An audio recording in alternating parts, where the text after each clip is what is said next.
Olá, bom dia. Bom dia. Bom dia, você está assistindo ao Visual, um programa feito em Libras. Participe, comenta lá no nosso Facebook. O nosso endereço é facebook.com/visual TV Brasil. Direto do Rio de Janeiro, o Visual começa agora.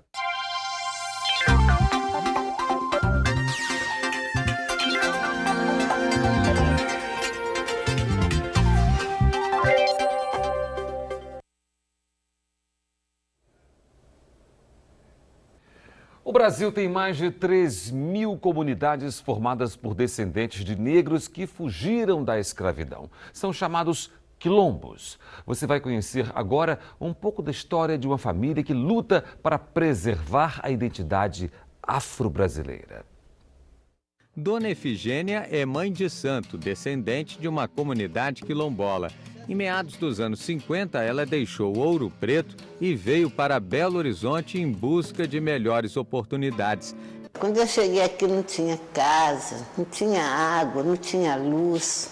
Lavava a roupa no córrego aqui na Avenida Mendes Sá.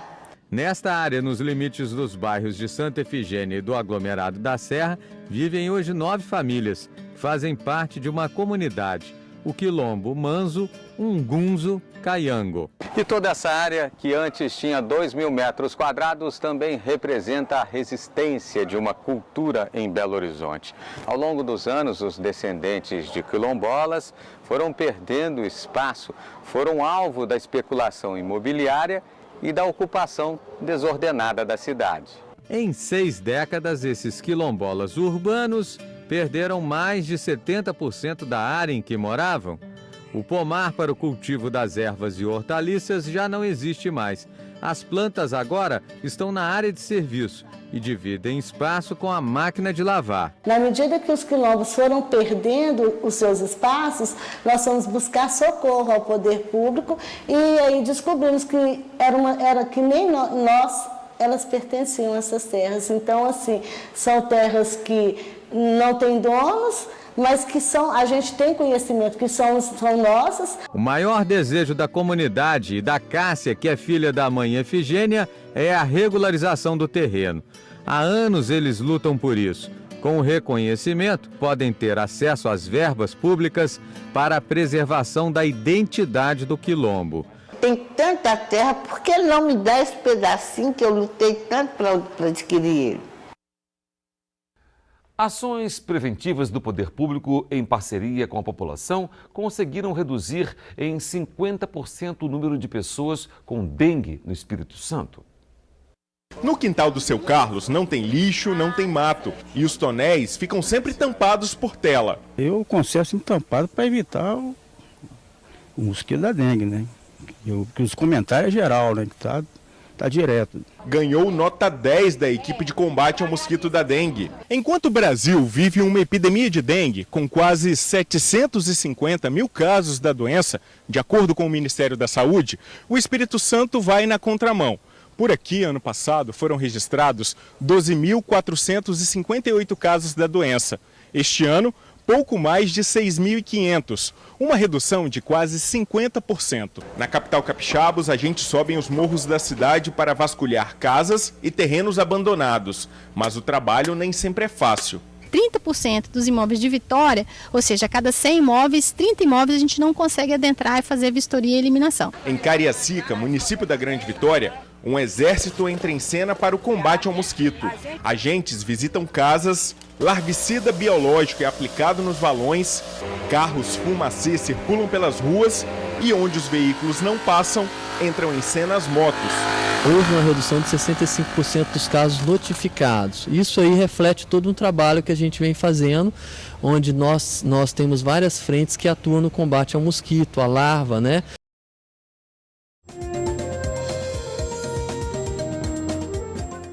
Pelo menos 3 semanas depois que um terremoto deixou 8.000 mortos no Nepal, outro forte tremor atingiu o país. Cerca de 70 pessoas morreram e mais de 1.000 foram atendidas com ferimentos em hospitais do Nepal.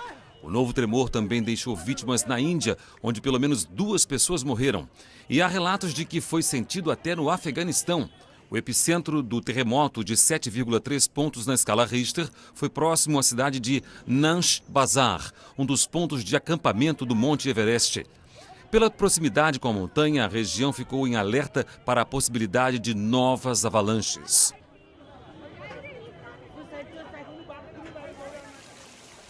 Com a reaproximação entre Cuba e os Estados Unidos, 2 encontros marcaram a agenda presidencial cubana esta semana.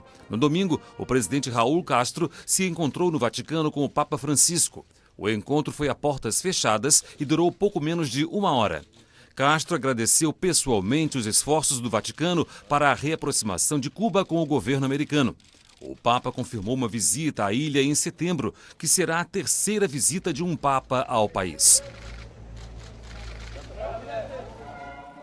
Na segunda-feira foi a vez do presidente francês François Hollande visitar Cuba. Ele se encontrou com o ex-presidente Fidel Castro, que defendeu o fim do embargo comercial contra Cuba.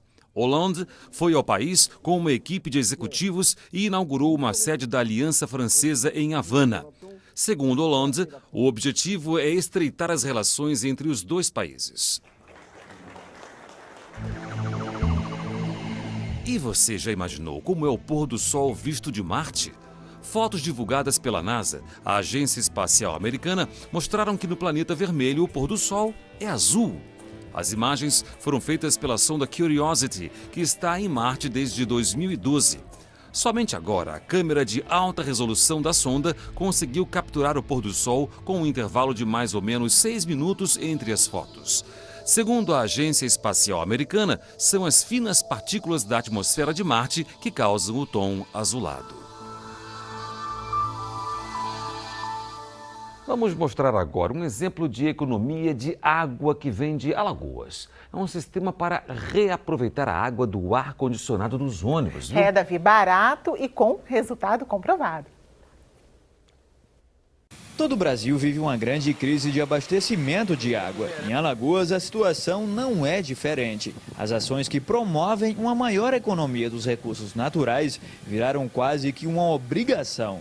Na Universidade Federal de Alagoas, a UFAL, o setor de transporte da instituição implementou há 2 meses um sistema de reaproveitamento da água do ar-condicionado nos 2 ônibus que possuem banheiro. A ideia é simples e barata de ser adaptada. Foram gastos apenas R$ 130 em cada ônibus para ligar as mangueiras de saída de água do ar-condicionado a 2 reservatórios, um na frente do veículo e outro atrás. Então a água é utilizada na limpeza do para-brisa, na descarga e na pia para lavagem das mãos no banheiro. Resolvemos fazer uma experiência de andar com ônibus dentro da universidade. Esse reservatório aqui, antes de a gente andar, estava por aqui, ó. Nós andamos 500 metros mais ou menos, e a quantidade de água aqui, especificamente nesse reservatório, passou para aqui, ó. Na última viagem feita para o estado do Rio de Janeiro, a economia de água chegou aos 400 litros, fora a diminuição no tempo de viagem e da melhoria na higiene do veículo. Quando faltava água, os passageiros que chegavam comunicavam a gente encostava no posto, aí abastecia e continuava a viagem. Agora a gente nem se preocupa e não falta água. Com a iniciativa, a universidade espera motivar outros órgãos públicos e instituições privadas a também implementar o sistema de economia de água. R$ 130 é o custo, mas se a empresa ou órgão público que tiver já a pessoa, o especialista nessa área, o custo reduz ainda pela metade. As universidades brasileiras começaram a aderir aos drones para fazer pesquisas. A Universidade Federal de Goiás usa uma dessas pequenas aeronaves sem piloto para fazer mapeamento ambiental. E ajudar na preservação do meio ambiente. Ele pesa apenas meio quilo, pode alcançar um voo de até 700 metros de altura. O Vant, veículo aéreo não tripulado, também conhecido como drone, tem sido um aliado em várias áreas de pesquisa. Por meio das imagens capturadas pelo equipamento, é possível detectar, por exemplo, falhas nas plantações, monitorar florestas. Antes do voo, tudo começa aqui. O computador funciona como um piloto automático. A área a ser percorrida é traçada e só depois o Vant é lançado a campo. Em Goiânia, o Laboratório de Processamento de Imagens e Geoprocessamento do Instituto de Estudos Socioambientais da Universidade Federal de Goiás tem aprimorado as técnicas de mapeamento ambiental com a ajuda dos drones. Janete é geógrafa. O projeto de doutorado dela utiliza o equipamento na análise de pastagens. Nós pretendemos gerar dados mais confiáveis, sistemáticos, que possam ajudar o governo a criar políticas públicas para melhorar o uso dessas pastagens, intensificação e melhorar a qualidade também dessas áreas de pastagem para o Brasil. Voltado inicialmente para o mercado militar, o uso dos VANTs tem crescido em todo o mundo. Mais de 40 países têm trabalhos de pesquisa com os equipamentos. No Brasil, a falta de uma legislação própria ainda é o grande problema que impede o desenvolvimento do setor. A gente precisa ainda de uma regulamentação pela ANAC, pela outras agências como a Anatel, por exemplo, para que o comércio de VANTs atinja aí um volume desejável, os preços desses equipamentos sejam reduzidos, né, com um volume de vendas maior, enfim, e novas pesquisas possam ser realizadas. E o Visual termina aqui. Muito obrigada pela companhia. Tchau. Bom dia. Tchau para você.